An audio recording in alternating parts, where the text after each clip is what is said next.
देखो, अगर आपको स्पेस और रॉकेट साइंस में इंटरेस्ट है तो बहुत ही सही वीडियो पर आयो। तो इस वीडियो में हम बात करने वाले हैं हाउ रॉकेट वर्क्स, और ये बहुत ही बेसिक एक्सप्लेनेशन होगा।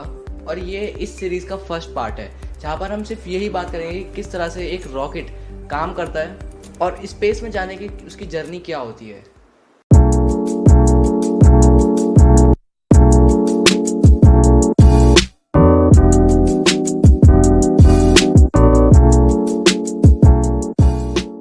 देखो, 18 दिसंबर 1958 में अमेरिका ने एक सैटेलाइट लॉन्च करी।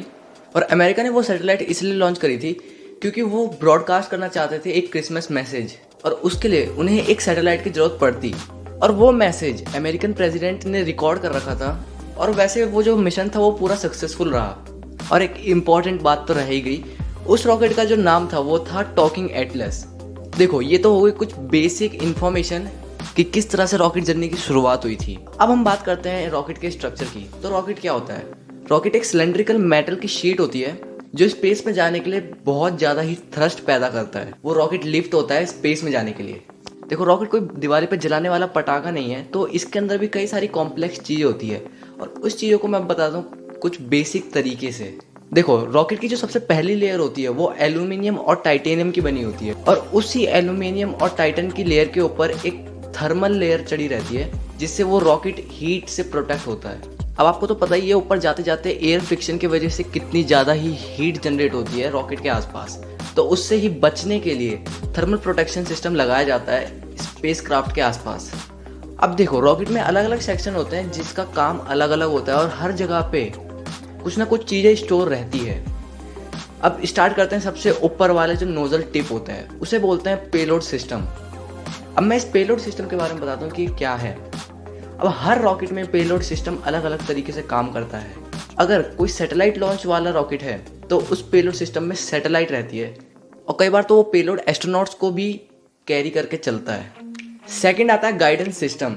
और यहाँ पर क्या होता है, जितने भी इलेक्ट्रॉनिक इक्विपमेंट्स और जितने भी सैटेलाइट्स या कंप्यूटर्स होते हैं वो वहाँ रखे जाते हैं जो रॉकेट्स को एक कम्युनिकेशन सिस्टम प्रोवाइड करते हैं। और ये बहुत ही इम्पॉर्टेंट है क्योंकि रॉकेट एक एरोप्लेन की तरह नहीं होता जिसको पायलट को ऐसे उड़ाना पड़ता है। उसमें सारी चीज़ें ऑटोमेट रहती हैं, तो उसके लिए ये गाइडेंस सिस्टम बहुत ही ज़्यादा इंपॉर्टेंट है। अब आते हैं प्रोपोर्शनल सिस्टम के ऊपर। और जो रॉकेट की लेंथ होती है उसमें जो मेजॉरिटी पार्ट होता है वो प्रोपोर्शनल सिस्टम का ही होता है, क्योंकि यही हेल्प करता है एक रॉकेट को स्पेस में जाने के लिए। तो देखो, कई सारे लोगों के दिमाग में एक क्वेश्चन भी आ रहा होगा कि इतना हैवी रॉकेट स्पेस के अंदर कैसे जा सकता है। तो सबसे जो पहला स्टेप रॉकेट के लिए होता है वो होता है कि हमारी जो एटमॉस्फेरिक लेयर होती है उसे क्रॉस करना। अब देखते हैं कि ये रॉकेट इतना फास्ट कैसे जा पाता है। तो ये बहुत ही सिंपल है। 9th क्लास में तुम लोगों ने तो पढ़ा ही होगा Newton third law of motion. इसमें क्या होता है कि every action has equal and opposite reaction. तो जब भी रॉकेट जितना थ्रस्ट पैदा करता है उसी फोर्स से वो वापस ऊपर ही जाता है। और जैसे जैसे वो हमारे एटमॉस्फेयर लेयर के पास आता है उसकी स्पीड और बढ़ जाती है, क्योंकि एटमॉस्फेरिक लेयर के ऊपर उसे ड्रैग फोर्स देने के लिए कोई एयर रहती ही नहीं है। तो रॉकेट को थ्रस्ट बनाने के लिए भी बहुत ही बेसिक चीज़ों की ज़रूरत होती है। और सबसे पहला ऑक्सीजन, सेकंड फ्यूल। तो स्पेस में तो ऑक्सीजन होती नहीं है, तो एयरक्राफ्ट को अपना पर्सनल ऑक्सीजन कैरी करना पड़ता है। और वो ऑक्सीजन लिक्विड ऑक्सीजन रहता है। और जब लिक्विड ऑक्सीजन फ्यूल के साथ मिक्स होता है तो वो बेल शेप्ड नोजल के थ्रू बहुत ज़्यादा ही थ्रस्ट पैदा करता है, जिससे रॉकेट को स्पेस में जाने तक का फोर्स मिल जाता है। और आपने देखा ही होगा, जब भी रॉकेट ऊपर जाता है तो एक लेवल के बाद वो थोड़ा टिल्ट हो जाता है। और इसके भी दो रीज़न है। सबसे पहला, ग्रेविटी को थोड़ा चकमा देने के लिए वो अपने राइट या लेफ्ट साइड हल्का टिल्ट करता है और ये 45 डिग्री का एंगल बनाता है। और सेकंड पॉइंट है लेस एरोडायनेमिक स्ट्रेस। जितना कम हो सके उतना कम एरोडायनेमिक स्ट्रेस लगे रॉकेट पे, इसलिए उसको टिल्ट किया जाता है।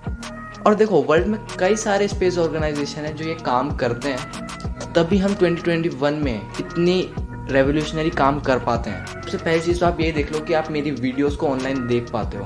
तो इस वीडियो के लिए बस इतना ही। इसका सेकंड पार्ट भी जल्दी आने वाला है, तो उसके लिए अगर आप इसे इंस्टाग्राम पर देख रहे हो तो फॉलो करो, और अगर आप ये वीडियो यूट्यूब पर देख रहे हो तो मेरे चैनल को सब्सक्राइब करना। तब तक के लिए बाय।